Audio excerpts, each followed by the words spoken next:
So coming up for the afternoon, we have one more speaker, which I'm very proud to introduce. I've met her earlier in the weekend and just had a pleasure talking with her from time to time. And then we're going to have a panel discussion, a little Q&A. We have a few people here this afternoon to move up to the front when we get to that point. And we have some prepared questions that we will do, and then we'll take questions from the audience. But without further ado, let me introduce this wonderful young lady, going to be talking about clues and culture in the classroom, teaching Nancy Drew the mystery of the 99 steps in an 8th grade classroom. So Erika Head, an aspiring English language arts teacher with a lifelong passion, there's that word again, passion for stories and mysteries. A graduate of Honors College at Oakland University in Rochester, Michigan. She earned her Bachelor of Arts in English Language Arts for Educators, with minors in communication and political science. So pretty good span there. Thank you very much. Very cool. Next weekend, she will proudly graduate with her master's degree. Master of Arts. Couple of fun weekends all put together for you, isn't it? Yes. Master of Arts in Teaching and Secondary Education, eager to inspire middle or high school students in the classroom. Erika's love for mysteries began when her mom and grandma introduced her to their cherished blue tweed Nancy Drew books. And very interesting that mom and grandma are here with her today as well. I'm just only supposed to give a general nod in their direction and not ask them to stand or anything like that, but thank you for the applause. I'm sure they appreciate it. We have at least 2 families that I know of, them and one other, who are 3 generations represented here this weekend. Maybe there are more, but isn't that phenomenal? I mean, that's really awesome if you think about it. 3 generations of the same family interested in the same thing, enough that grandmother, mother, granddaughter, daughter, you know, they're all here to represent this. So it is certainly something that has spanned the time, as Jen has brought out in her presentations. Since then, Erika's fascination with Nancy Drew has only deepened. Erika treasures her involvement with Nancy Drew Sleuths community, where she has formed lasting friendships, found a welcoming space to share her passion for all things Nancy Drew. And without taking any more of her time, Erika Head.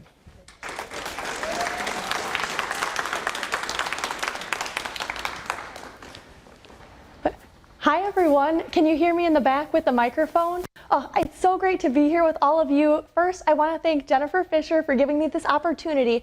I actually gave a similar presentation at the Michigan Council of Teachers of English back in the fall, where English teachers from across the state of Michigan gathered to share ideas and share research.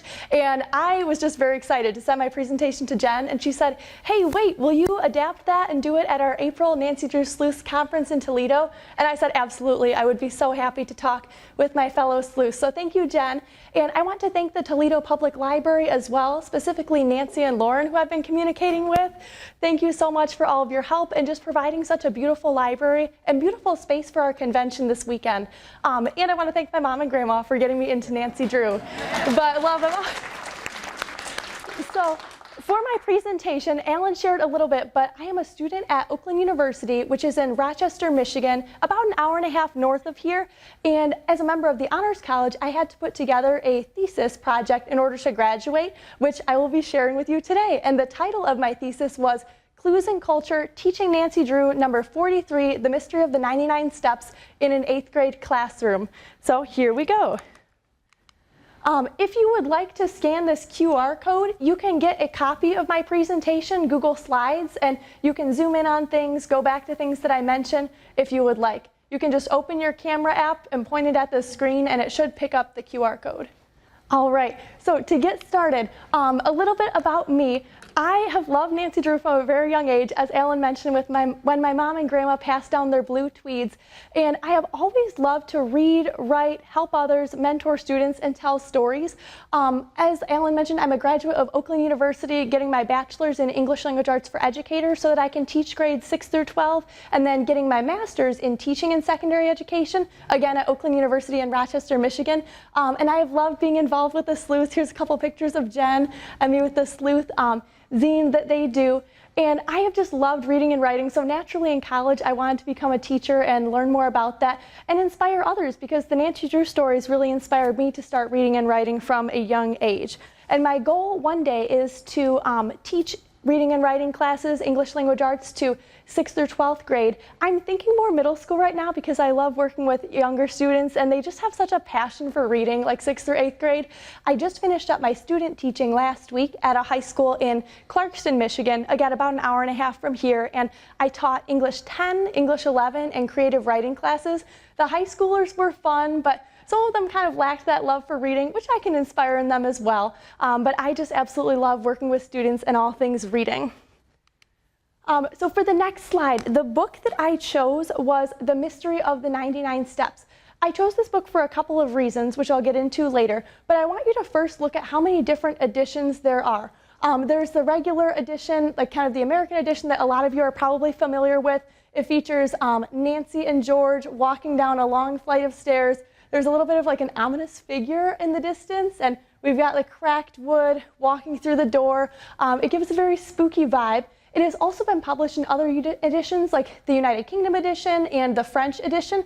And right here with this book, it is called Alice à Paris, or like Alice in Paris is what it translates to. So when I was finding out about these editions, and after I selected this book, I found it so interesting that one of the Nancy Drew books, the title was completely translated different. Here you have Mystery of the 99 Steps, and then you have Alice in Paris. And these are differences that I think I would love to share with students when teaching Nancy Drew in the classroom, because it has meaning. Like, what does that mean?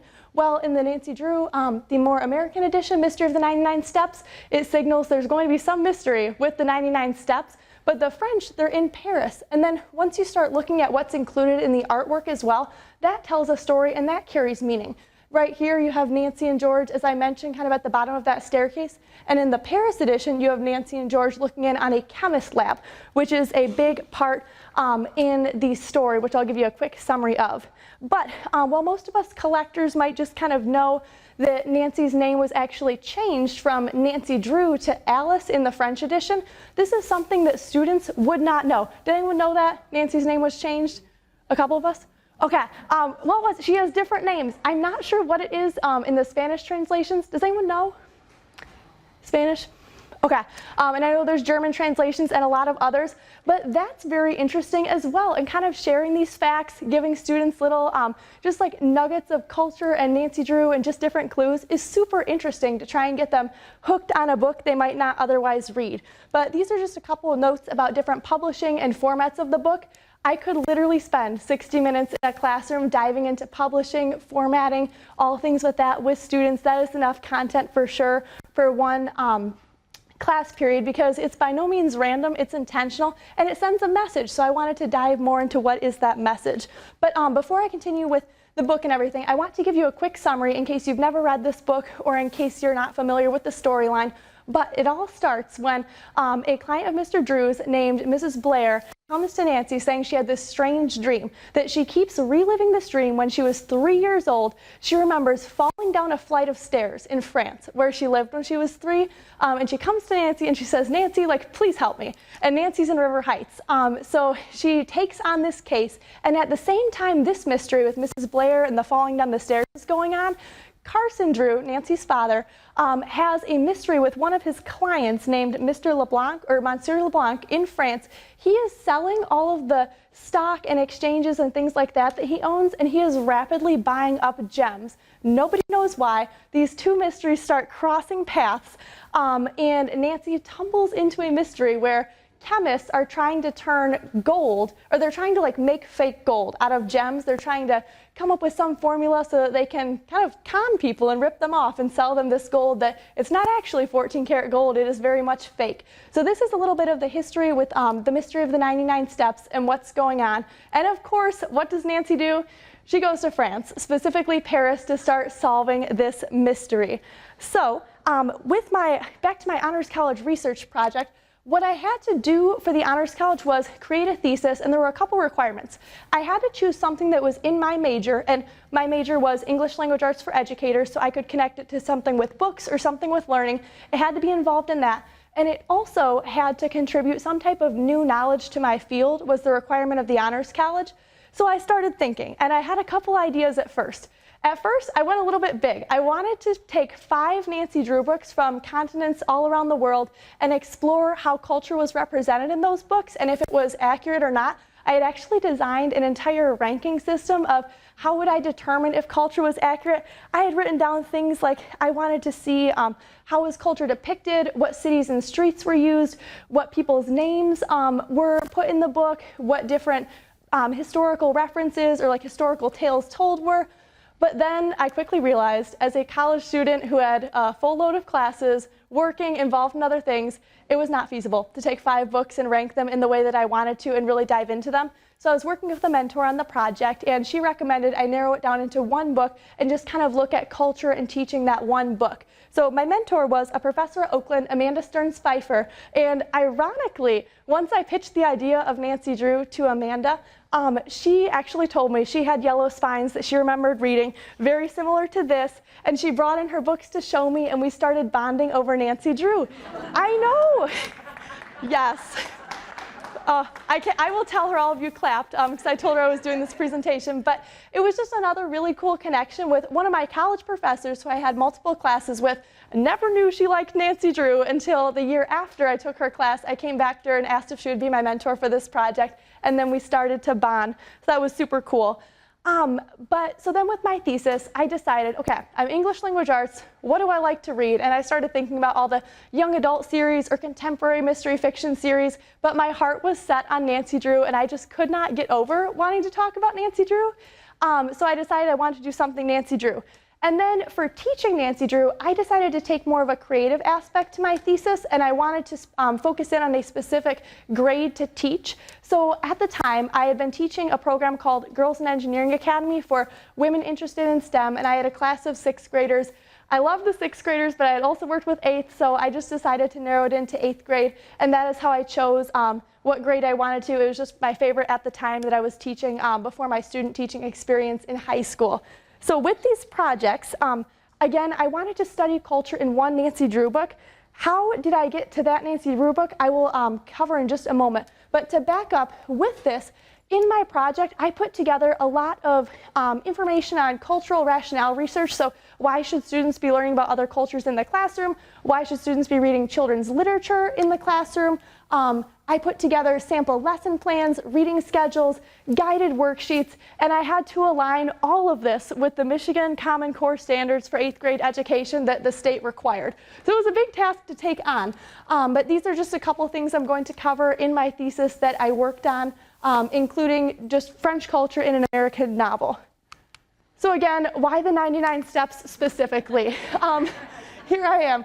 I have always loved all things France, and this was one of my favorite books growing up. This was actually my mom's book that she gave me with the black painted edges and the yellow spine. It's one of my favorites. It was published in 1966 by actually Harriet Stratmeyer Adams, as Jen covered earlier. So it wasn't a Mildred Wirt Benson book, but it's still one of my favorites for a lot of nostalgic reasons. And I've just been fascinated with all things France.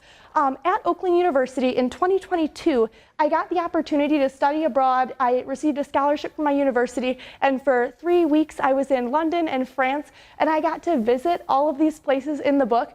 I was absolutely fascinated, like seeing the things that I had read about come to life in the real world and just realizing how many interdisciplinary connections there were and how many things I recognized, like, oh, this place was in a Nancy Drew book, like the Winged Victory statue in the Louvre. Yes, I read about that, and like, here it is. This is crazy. So it just came to life in such an interesting way for me. So I just knew, and this trip, I took it in summer of 2022, and I started working on my thesis proposal in fall of 2022, and I was still riding off of that study abroad France high, and I just knew I had to choose this book specifically.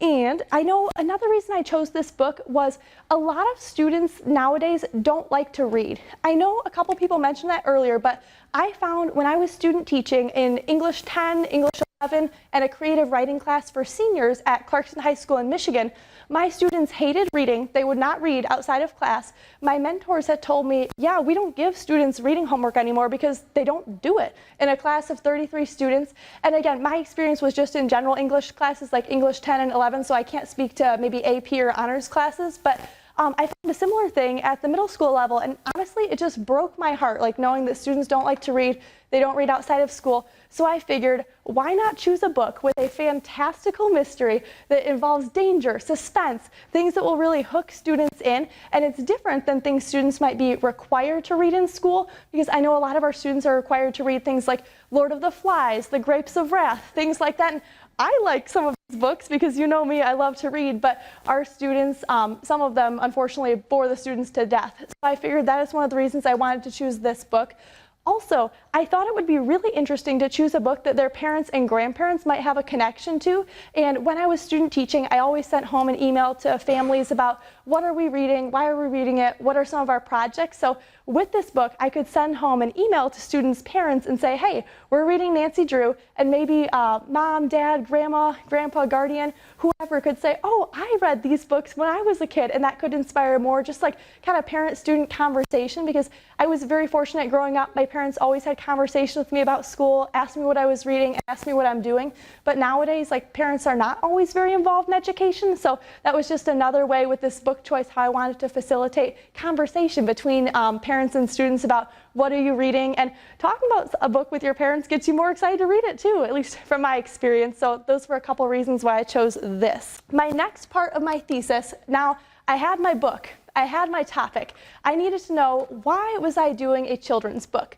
My mentor, Professor Amanda Stearns-Pfeiffer, asked me, so you could have chosen any book, why are you focusing in on Nancy Drew specifically? Like, I know you love it, but what is the rationale behind children's literature in the classroom? So I spent about a month researching things between my classes, and I found a quote by C.S. Lewis that really drove a lot of my research project. The quote is, a children's story that can only be enjoyed by children is not a good children's story in the slightest. That means children's stories should be enjoyed by everyone, no matter how many times you've read it or how old you are. A lot of us, we love Nancy Drew, so we can continue appreciating our children's stories. So I really wanted to bring back a nostalgic book into the classroom for students. Another thing that I found with my research with children's literature, there were two quotes that really stuck out to me. The first one by Johansson and Lofgren, children's stories can indeed offer philosophical reflection, and not only for the children themselves, but across generations. Children's literature can act as a window and mirror into lives for people. In education, one thing that I've been studying a lot is just the ability for books to act as windows and mirrors. Books can act as a window into other cultures or other experiences and help foster that empathy for people who are different than you when you're kind of looking in their lives as if you'd look in a window and learning about that. And books can also act as mirrors, and they can reflect different things that you can see in yourself, you can grow, you can learn more about yourself, like through reading, and I just love that concept, so that was one of the reasons. Another quote that I absolutely loved when I was researching was by an author named Reynolds, who says, in fact, children's books provide the platform through which most children enter culture and learn to think about the world. What I find particularly exciting is the way that children's literature contributes to the social, political, and aesthetic transformation of the culture. So in other words, children's literature impacts culture a lot more than we may think, because as kids, sometimes learning the things that we know when we're young comes through reading a children's book, like Nancy Drew or other series or other things that you might have remembered reading. So I figured children's books are so important, I want to give them that importance they deserve with my thesis project. So those were a couple reasons I chose that specifically. And with my project, I had a couple research questions that I aimed to discover. My first one was, how is the French culture depicted in this book, and how does it impact student understanding and comprehension when reading this book? So I really wanted to dive into, what does French culture look like? How can I help students understand more about French culture through reading an American children's book, Nancy Drew, and why does that matter? That was my first question. My second question was, how can lesson plans be crafted to support universal design for learning, UDL, cultural awareness, and cultural competence, encouraging students to reflect on the unfamiliar culture they are reading about? I kind of made a judgment that students might not know a lot about France when doing this thesis project, so that's why I really wanted to hammer home French and like the French culture. Those were a couple things. So to start with the thesis project, I now have my topic, Nancy Drew. I had my 8th grade classroom. I had a couple guiding research questions. The next thing I needed to do was think about students and how do they learn, how do teachers create lesson plans. So as you know, I just finished my student teaching and I can't wait to have my own classroom in the fall with lesson planning with teaching. Or first of all, is there any teachers in the room? Any teachers? Okay, more than expected. So with teaching, there is a lot of work that goes into a lesson plan. There is nothing random about a day of class, or at least there should not be anything random about a day of class in schools. So teachers use something called backwards design, which is an educational philosophy that in order to plan lessons, you must first start by thinking, what do you want students to produce? So with backwards design, the first step, this is why it's called backwards design, is you need to think about the final project. Think back to your school days, like what was that final test, what was that final paper, final thing you wanted to produce after reading a book or learning a unit in school. And once you know that, you can start to make smaller mini lessons and other assignments and projects that students could do that could get them to the knowledge they needed for that final design. And then the last step would be just planning that day-by-day learning, making sure everything aligns to your standards and learning objectives and things like that. Is that making sense so far? Okay, I'm trying to break it down with teaching. So with that, for my thesis project, my final assessment that I wanted students to get to was something called a letter to the editor assignment. I had this idea. I said, okay, after students read this book and after we talk about it and do a couple creative things, I want them to pretend they have to write a letter to the editor to Carolyn Keene. So I imagined it would be more than 250 words and they would have to pull in textual examples from the book. Something in education nowadays is education, at least in the English language arts realm, is moving away from those multiple choice question quizzes on books to moving more towards project-based learning. And what project-based learning is when you take kind of real-world applications or make more creative projects with things so that you can have just kind of other uses for them, have students accustomed to the real world a little bit more instead of like, do I choose A, B, C, or D on this multiple choice test for a book I might not have even read with students. So that is what I wanted to do. I wanted it to be more of a project. And my idea for the editor, it did not just fall out of the sky, but in one of my college classes, as an English major, I took a lot of English classes, and I had a class called 1800s Literature in America, and my professor had us actually write letters to the editor and op-eds on a book we read called A Hazard of New Fortunes by William Dean Howells. Has anyone read that book? It's kind of older.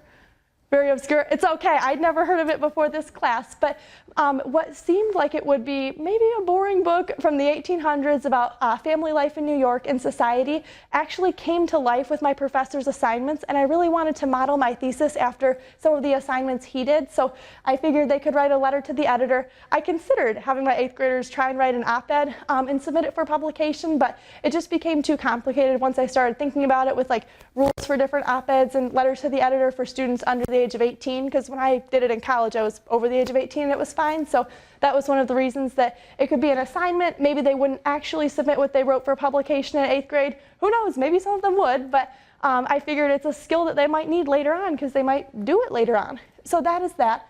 I also wanted to focus on some interdisciplinary connections.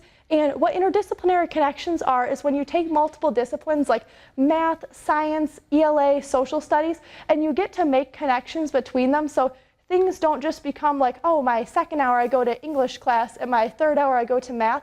But instead, learning becomes more of a collective thing. It becomes more combined, and you start to see why do the different subjects matter in my life and how do they connect to one another. So one idea I had when I was doing my thesis was if students were also in a French class, I had French at my high school, so say they had a French class at their middle school, I could coordinate with the French teacher and actually make some assignments. So maybe they were doing essay writing in English class, but in French class they were taking the same book, Mystery of the 99 Steps, and actually doing projects on it in that class, like related to the places, cities, and things we were so that was just another idea I had about helping them make those interdisciplinary connections, because it's important. And students wonder, why are they in school? Why are we doing this? This is why we're doing it, because it matters, and there are real-world applications to the things you are learning about. Continuing on with my book, a couple things that I wanted to do. I had my final project. I wanted them to get to that letter to the editor. I knew I needed to design mini lessons that related to my Nancy Drew book along the way. So I would give students mini lessons on the history of the Nancy Drew series, which I'm sure I have a lot of resources from Jen that I could use on that. I could tell them about ghostwriters, because a lot of students don't know what a ghostwriter is, especially if you're in 8th grade. I didn't know what a ghostwriter was until Jen brought it up one time, that Carolyn Keene wasn't a real person. So just kind of showing them that young and showing other series that there are ghostwriters for, like Stacia from This Morning, writing for the Boxcar Children, that could be a really cool thing to tie in as well. I could talk about history of the mystery genre. I could talk about popular French places, artifact cities, things like that, and really bring this Nancy Drew book to life for my students. And I would do this through using a lot of videos, pictures. I could create slides with some interesting facts and history and things like that. For daily activities with my students, I would do a couple things.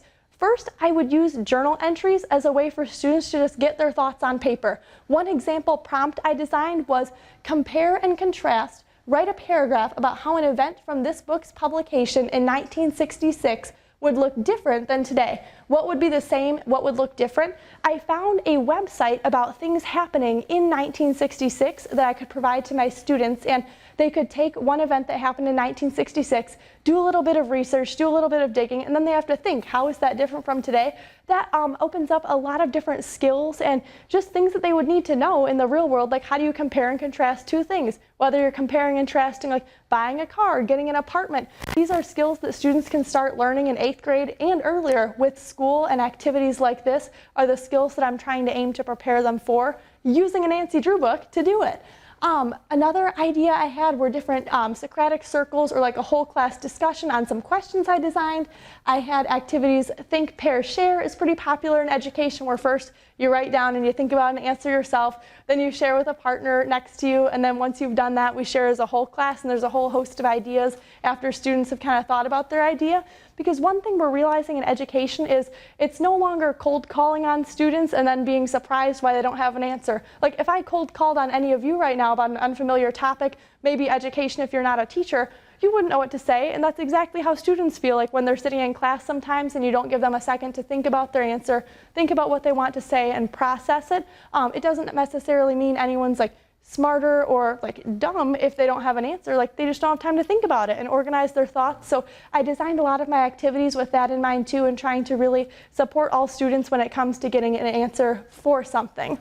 So that was that. And I had other just life lesson ideas and so on and so forth. Next, for a sample reading schedule, I broke this book up into 7 days. Now, when I did this thesis project and published it with my university, I had not student taught yet, and I did not know that students did not read outside of school, because my idea was to have them read, you know, like 5 chapters a night as homework. That's fine. That's what I did in school. That's probably what a lot of you did in school. But that is not how it works nowadays. Like a lot of schools have moved away from giving homework in the general English classes like the ones I was in. So I would need to adapt this reading schedule and take into account that I want to give more in-class time reading to make sure things get read. Or in my student teaching experience with a book that I taught last month, we did a whole class audiobook, and that was really helpful to make sure it got read and make sure everybody was reading with us, so I could consider doing that. But that's just a small side note. I'm down a rabbit hole on the reading schedule. So here's that. And then with a graphic organizer, as I read this book, I took notes on anything and everything I thought could have been important to make like a master copy for myself. Up here in the upper left corner, I talked about popular French character names. So anytime there was a French character introduced, I wanted to write down their name to kind of research that and figure out, okay, is this actually a French name, like out and about in France right now? Or did Harriet Adams just kind of sprinkle this in there? I don't know. I would love to do more research on that one day, but some names are Claude, we've got Henry, Pierre, French names like that, and last names as well.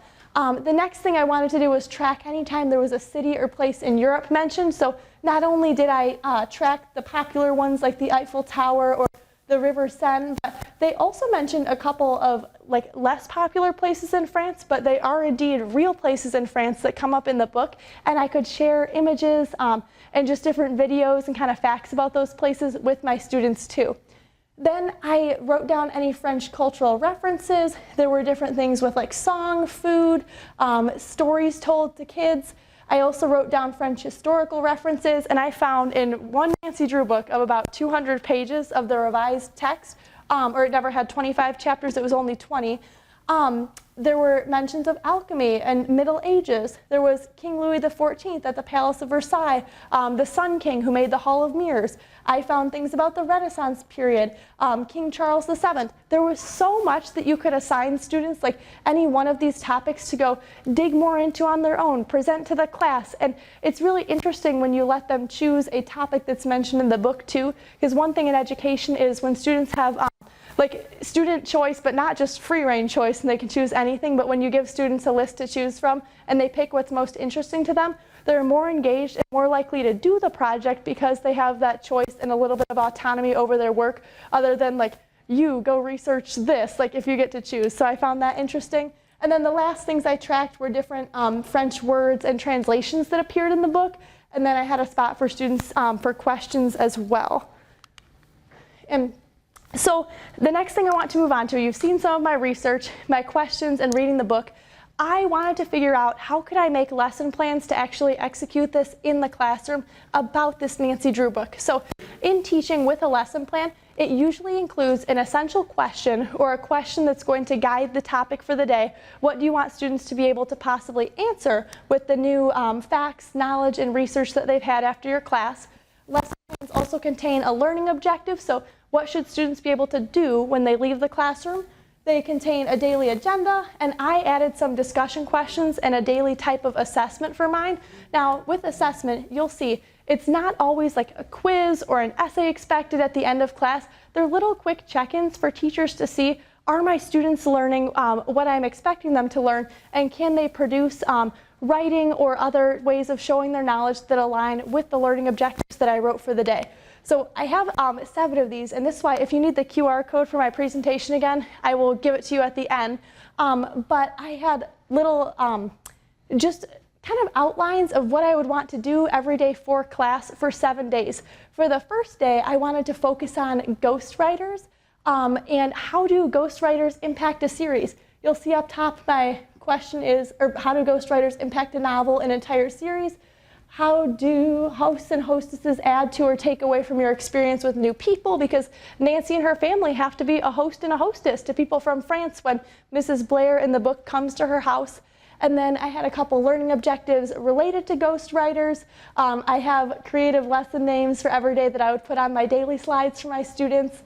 I had some activities and discussion questions prepared that go beyond the yes or no. Like these aren't closed-ended discussion questions like, do you agree, yes or no? These are questions designed to really get students to dig into the material. So one of my favorite questions that I wrote was for how are ghostwriters different from the team of people who make a book a finished project or product, such as editors, publishers, and copywriters? Because a lot of this to students, like we as Nancy Drew fans or book enthusiasts might know what this means, but to students it just sounds like literary gibberish. Like they might not know that an editor is a different person than a publisher in the book process, and that can just be really interesting for students to learn about.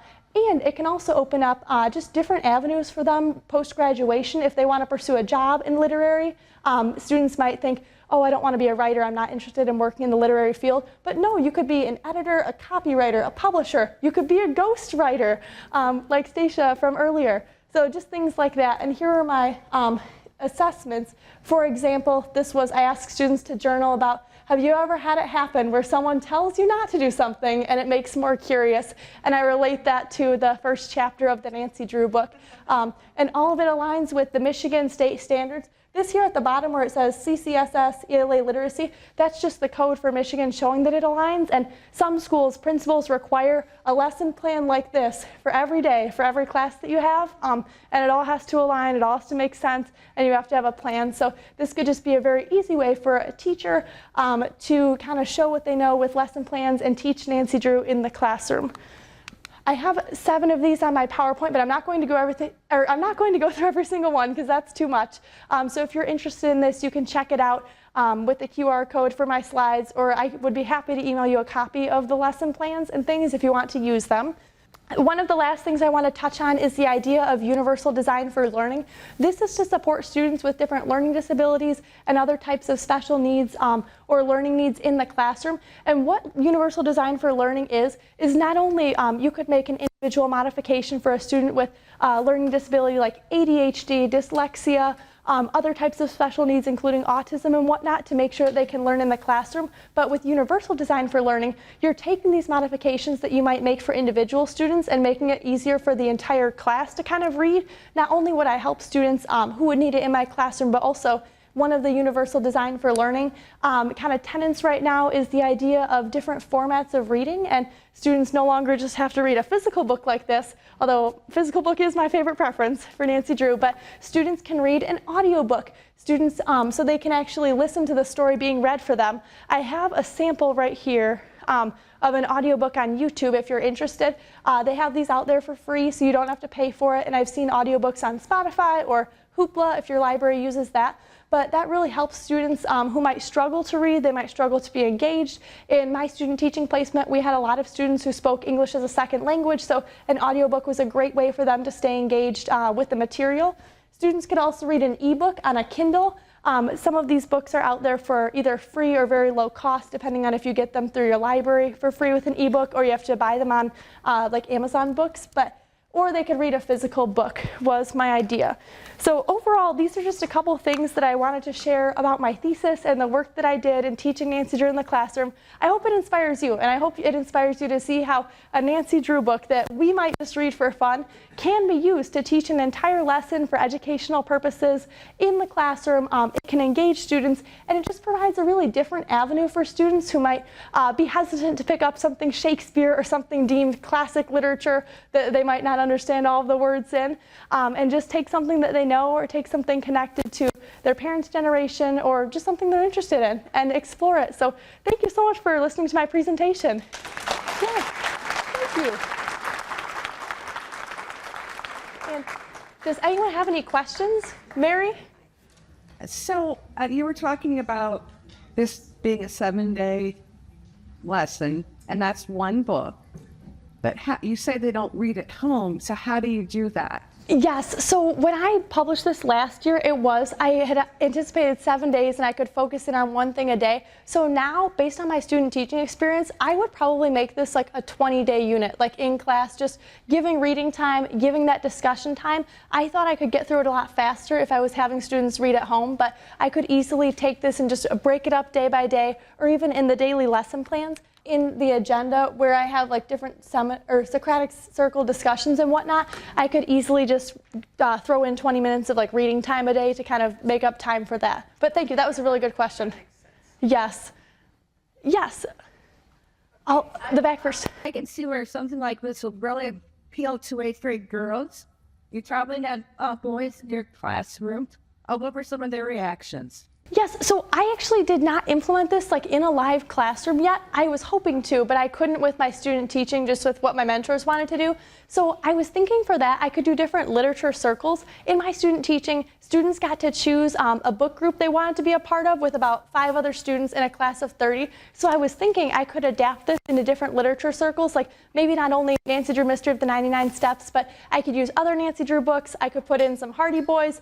I could possibly throw in Dana Girls, or really any other young adult series so students could choose. I also taught a program over the summer that was all girls, so I was thinking I could easily throw that in with like the girls, but that is a very good point about what do the boys want to read. Like maybe they're not forced to read Nancy Drew, but maybe they have an option to choose this book or a different literature circle. So thank you. Yeah.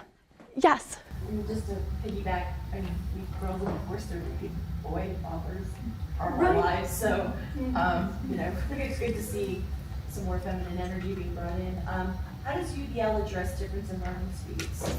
Ooh, okay, that is a great question. For me, we have a lot of special ed parapros and different ELL or English language learner coordinators kind of do push-in support and come into the classroom. And what about kids who are like faster, slower? What I'm thinking I could do is I could give them different journal entry prompts, and maybe if there's someone who's a little bit slower of a learner, I could give them one prompt to address, and if someone finishes that first prompt, I could have a second one kind of planned, and I could give them another one. Or I could give them like a supplemental text short story, say, hey, you finished like your Nancy Drew reading for the day. Why don't you go read the short story that's very similar? So that way nobody's missing out on learning, but students also aren't just sitting there on their phones or anything like that when they're done. Good question. They do that. If you don't have other stuff, yep, you know. So yeah, any other questions? Yeah. Great presentation. Oh, thank you. And I'm on the other side. I'm a writer, and I think what it has done for me is inspire me to keep these things in mind as I'm writing, so that teachers like you can want to use my books. For sure. Here's a question I have. This particular book, it has so much built in, historically, culturally. Have you thought of other titles that are rich in that way within the Nancy Drew series? Yes. So you can chime in a minute too. So you've got a whole story of culture, and they can go about food and all, just like spread. There are several of the Nancy experience for the house. Yes, and do you have the website, or is it Leah or Leah? Oh. The world of Nancy Drew. And she tells you all the books, all three paperbacks, and everything. Which book is set. Oh, nice.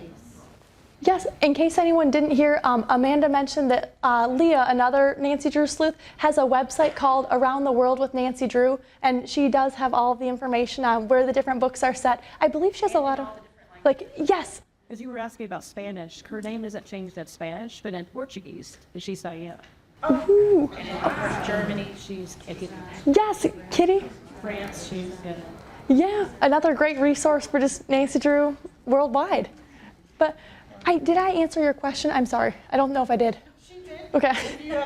Oh, I think that's it. Yeah, I know whistling. Anything in like U.S. or is it all the ideas for this sort of inner curriculum? Are they all like abroad, or is there anything within the U.S. that would work? Do you think?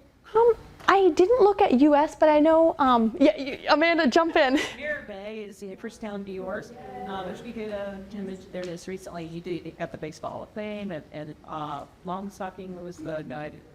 That's the James Bond, like Cooper stuff that will. Oh, nice. Yes. And do you want to add too, Sarah, another book? And the Russian. Place of Buffalo is Dorland, and I think most of the convention is in Florida around Expiation. Yes, and Jen, do you have a section of your website that addresses this too? You go to nancydrewfans.com. In our convention section, we show all the places we've been that have real life connections to books set there. So you can kind of go through it and check them all out. Yeah, go to nancydrewfans.com for Jen. Yes. I want to congratulate you. Oh, thank you. I run several book clubs, and the one thing I love, maybe talk about it and the fonts, because that's actually one of the first questions I usually ask people when we do a book, whenever the book review, is the different colors. It fascinates me, the marketing of it, the fonts, the presence of it, and I think that's a very good question. Also, I agree, I work in a little community library. If you can get kids to read a book, it doesn't matter what it is, get them to read. Yes, thank you. Agree. Yes. My last day of law school, I was like, yay, no more school. But this could get me interested. Is there a way to Zoom in and join the class with you and Fenna? And learn. You are too kind. Yes. Come visit anytime. I could have you as a guest speaker in my future classroom for March's Reading Month. Or Zoom. Aw, thank you. But this is like exciting. If I was a kid, I wanted to take a class like this. Yes. Thanks. And I'm sure it could be adapted to it, like the high school level, and they have a lot of electives. Like if there was some type of mystery or crime elective, like we used to have those at my high school, but like COVID shut it down. I never got to take them, so I don't know what was talked about. But yeah, any other questions? Yes. Not a question, just a comment. I think that your excitement and your engagement is going to be so appreciated by your students. Thank you. Aw, thank you. That means a lot. I appreciate it. All right, I'm going to pass things back to Alan or Jen. Thank you again, everyone, for listening to the presentation.